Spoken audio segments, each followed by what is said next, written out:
All, welcome to my channel. ഇപ്പോൾ കഴിഞ്ഞ വീഡിയോയിൽ നമ്മൾ എൻ ടൈപ്പ് സെമി കണ്ടക്ടറിന്റെ ബേസിക് കാര്യങ്ങളൊക്കെ പഠിച്ചു. ഇന്ന് നമുക്ക് എൻ ടൈപ്പ് സെമി കണ്ടക്ടറിലെ ഫെർമി ലെവൽ എങ്ങനെയാണ് വേരി ചെയ്യുന്നതെന്നുള്ളതൊന്ന് ചെക്ക് ചെയ്യാം. ഇനി അടുത്തത് എൻ ടൈപ്പ് സെമി കണ്ടക്ടറിന്റെ ഫെർമി ലെവൽ എവിടെയാ വരുന്നത്? ഫെർമി ലെവൽ എന്ന് വെച്ചാൽ എന്താ? 50% ആയിരിക്കും ആ എനർജി ലെവലില് ഇലക്ട്രോണിനെ കാണാനുള്ള പ്രോബബിലിറ്റി. സോ ഇതാണ് ഇ വി, ഇതാണ് ഇ സി, ഇത് ഇ എഫ് ഐ, അതായത് ഇൻട്രിൻസിക് സെമി കണ്ടക്ടറിന്റെ ഫെർമി ലെവലാണ് ഈ വരച്ചിട്ടുള്ളത്. സോ എവിടെയായിരിക്കും എൻ ടൈപ്പ് സെമി കണ്ടക്ടർ വരികയെന്ന് നോക്കാം. ഇതാണ് ഇക്വേഷൻ. സോ ഞാനിവിടെ ഇതിന്റെ ഡെറിവേഷൻ ഒന്നും എഴുതുന്നില്ല, അത്രത്തോളം ഒന്നും പോളി ലെവലിൽ വേണ്ടി വരില്ല. ഒന്ന്, കണ്ടക്ഷൻ ബാൻഡിന് റെസ്പെക്റ്റീവ് ആയിട്ട് എന്താ വരുന്നത്. രണ്ടാമത്തത് ഇൻട്രിൻസിക് സെമി കണ്ടക്ടറിന്റെ ഫെർമി ലെവലിന് റെസ്പെക്റ്റീവ് ആയിട്ട് ഉള്ള വാല്യൂ. സോ ഇത് എൻ ടൈപ്പ് സെമി കണ്ടക്ടർ ആണ്. എൻ ടൈപ്പ് എന്ന് വെച്ചിട്ടുണ്ടെങ്കിൽ എന്താണ്? അവിടെ ഇലക്ട്രോൺസ് ആണ് കൂടുതൽ ഉള്ളത്. കണ്ടക്ഷൻ ബാൻഡിനോട് ക്ലോസ് ആയിട്ടായിരിക്കും നമ്മുടെ ഫെർമി ലെവല് ഉണ്ടായിരിക്കുക. This is E F.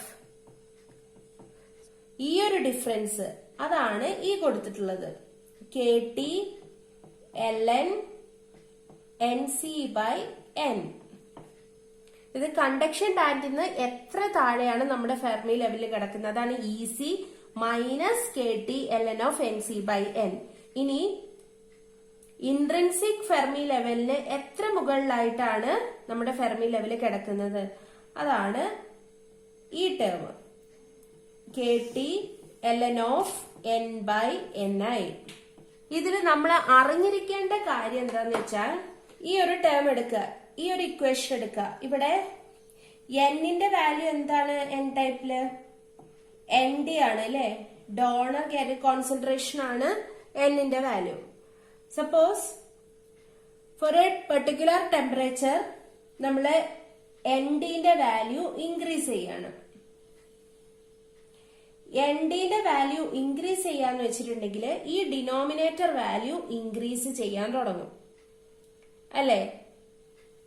ഡിനോമിനേറ്ററുടെ value increase ചെയ്യാന്ന് വെച്ചാൽ ഈ ഹോൾ വാല്യൂ ഡിക്രീസ് ചെയ്യാൻ തുടങ്ങും.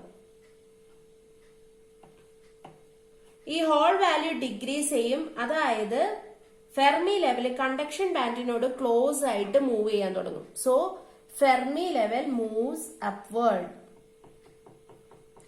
ഇപ്പൊ നമ്മള് ഡോണർ കാരിയർ കോൺസെൻട്രേഷൻ ഇൻക്രീസ് ചെയ്യുമ്പോൾ നമ്മുടെ ഫെർമി ലെവല് കണ്ടക്ഷൻ ബാൻഡിനോട് അടുത്തേക്ക് മൂവ് ചെയ്യാൻ തുടങ്ങും. ഈ എൻ ഡിന്റെ വാല്യൂ ഇൻക്രീസ് ചെയ്ത് എൻ സിനോട് ഈക്വൽ ആയി എന്ന് വിചാരിക്കുക. N D equal to N C ആണെങ്കിൽ N D equal to N C വരുന്നു. അപ്പൊ ഇതും ക്യാൻസൽ ആയി. ln ഓഫ് 1 എന്താണ്? 0. So E F equal to E C വരും. സോ ഇവിടെ എന്ത് സംഭവിക്കും?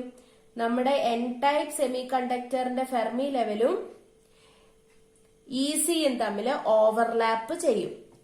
അതായത് എൻ സി ഇൻക്രീസ് ചെയ്ത് രണ്ട് എനർജി ലെവലും തമ്മിൽ ഓവർലാപ്പ് ചെയ്യും. Again increase N D like it is greater than N C. ഒരു കേസ് വരുമ്പോഴോ N D greater than N C വരും. അപ്പൊ ഈ വാല്യൂ എന്താവും? ഒരു നെഗറ്റീവ് വാല്യൂ ആയിട്ട് മാറും. Negative plus. സോ ഇ സിന്റെ മുകളിലേക്ക് പോവും. So again E F moves upward. ഇതാണ് കേസ്. ഫസ്റ്റ് ഒരു ഫെർമി ലെവൽ ഉണ്ടായിരിക്കും, പിന്നീട് നമ്മള് ടെമ്പറേച്ചർ കോൺസ്റ്റന്റ് ആയി വെച്ച് ഇ എഫ് ഇൻക്രീസ് ചെയ്തോണ്ടിരുന്നിട്ടുണ്ടെങ്കിൽ ഇത് അപ്വേർഡിലേക്ക് മൂവ് ചെയ്യും. നെക്സ്റ്റ് എൻ ഡി കോൺസ്റ്റന്റ് ആയിട്ട് കീപ്പ് ചെയ്യാം, ടെമ്പറേച്ചർ ഇൻക്രീസ് ചെയ്യാം. ഇവിടെ നമ്മൾ അറിഞ്ഞിരിക്കേണ്ട കാര്യം എൻ സിയും ടെമ്പറേച്ചറും തമ്മിലുള്ള റിലേഷൻ ആണ്. N C is directly proportional to T raise to 3/2 ആണ്. ഇവിടെ നമ്മൾ ടെമ്പറേച്ചർ ഇൻക്രീസ് ചെയ്യുകയാണെങ്കിൽ എൻ സി ഇൻക്രീസ് ചെയ്യാൻ തുടങ്ങും അല്ലെ. എൻ സി ഇൻക്രീസ് ചെയ്യാന്ന് വെച്ചിട്ടുണ്ടെങ്കിൽ ഈ ഒരു വാല്യൂ ഇൻക്രീസ് ചെയ്യും.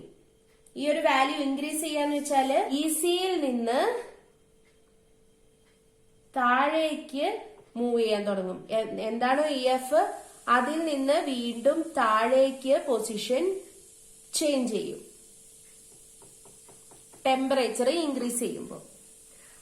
ദാറ്റ് മീൻസ് ECയിൽ നിന്ന് ഡിസ്റ്റൻസിലേക്കാണ് നമ്മുടെ ഫെർമി ലെവൽ മൂവ് ചെയ്യുന്നുണ്ടെങ്കിൽ അതിനെ നമ്മള് it is becoming less n type. Again നമ്മൾ ടെമ്പറേച്ചർ ഇൻക്രീസ് ചെയ്യുകയാണെങ്കിൽ വീണ്ടും ഇത് ഡിക്രീസ് ചെയ്ത് നമ്മുടെ ഇൻട്രിൻസിക് ഫെർമി ലെവലുമായിട്ട് കോയിൻസൈഡ് ചെയ്യും. ഈ ഇക്വേഷനിൽ നോക്കുക, എപ്പോഴാണ് നമ്മുടെ EF ആയിട്ട് കോയിൻസിഡൻസ് ചെയ്യാം? ND ഈക്വൽ ടു NI ആവുമ്പോ അല്ലെ. നമ്മൾ ടെമ്പറേച്ചർ ഇൻക്രീസ് ചെയ്യാന്ന് വെച്ചിട്ടുണ്ടെങ്കിൽ ആ ഡോണർ ആറ്റംസിലൊക്കെ ആ അയനൈസ്ഡ് ബോണ്ട് വഴി കണക്റ്റഡ് ആയിട്ടുള്ള ഇലക്ട്രോൺസിനൊക്കെ എനർജി കിട്ടി അത് കണ്ടക്ഷൻ ബാൻഡിലേക്ക് മൂവ് ചെയ്യുക അല്ലെ. നമ്മൾ ടെമ്പറേച്ചർ ഇൻക്രീസ് ചെയ്യുമ്പോൾ അപ്പൊ അത് ഇൻക്രീസ് ചെയ്ത് വൺസ് നമ്മൾ ആഡ് ചെയ്തിട്ടുള്ള ഡോണർ ആറ്റംസ് അതിലെ എല്ലാ ഇലക്ട്രോൺസും കോവാലന്റ് ബോണ്ട് കണക്ട് ചെയ്യാത്ത എല്ലാ ഇലക്ട്രോൺസും കണ്ടക്ഷൻ ബാൻഡിലേക്ക് മൂവ് ചെയ്തു എന്ന് വിചാരിക്കുക. അതായത് ഇമ്പ്യൂരിറ്റി അയണൈസേഷൻ കംപ്ലീറ്റ് ആയി. അതും കഴിഞ്ഞ് നമ്മൾ ടെമ്പറേച്ചർ ഇൻക്രീസ് ചെയ്യുമ്പോൾ എന്ത് സംഭവിക്കും? വാലൻസ് ബാൻഡിലെ ഇലക്ട്രോൺസ്, അതായത് കോവാലന്റ് ബോണ്ടുമായിട്ട് കണക്ട് ചെയ്തിട്ടുള്ള ഇലക്ട്രോൺസ്, അതിന് കണ്ടക്ഷൻ ബാൻഡിലേക്ക് എത്താനുള്ള എനർജി അക്വയർ ചെയ്യുന്നു. അങ്ങനെ ഈ ഇലക്ട്രോൺസ് കണ്ടക്ഷൻ ബാൻഡിലേക്ക് എത്തി ഇവിടെ ഹോൾസ് ഫോം ചെയ്യുന്നു. അതായത് ബാൻഡ് ടു ബാൻഡ് ജനറേഷൻ വഴി ഇലക്ട്രോൺ ഹോൾ പെയർ ഫോം ചെയ്യാൻ തുടങ്ങും. അതായത് ഫസ്റ്റ് ഇമ്പ്യൂരിറ്റി അയനൈസേഷൻ വഴിയാണ് ഇലക്ട്രോൺ ഹോൾ പെയർ ഫോം ചെയ്യുക. പിന്നീട് ഫെർദർ ടെമ്പറേച്ചർ ഇൻക്രീസ് ചെയ്ത് ഇമ്പ്യൂരിറ്റി അയനൈസേഷൻ കംപ്ലീറ്റ് ആയി കഴിയുമ്പോൾ പിന്നീട് നമ്മൾ ടെമ്പറേച്ചർ ഇൻക്രീസ് ചെയ്യുമ്പോൾ ബാൻഡ് ടു ബാൻഡ് ജനറേഷൻ വഴി ഇലക്ട്രോൺ ഹോൾ പെയർ ഫോം ചെയ്യും. ആ സമയത്താണ് നമ്മുടെ EFIയും EFഉം കോയിൻസൈഡ് ചെയ്യുക. അതായത് at high temperature N type semiconductor എന്തായിട്ടാണ് ആക്ട് ചെയ്യുക? ഇൻട്രിൻസിക് സെമി കണ്ടക്ടർ ആയിട്ടാണ് ആക്ട് ചെയ്യുക. Because at high temperature, band to band generation dominates impurity ionization. അത് ഓർക്കുക.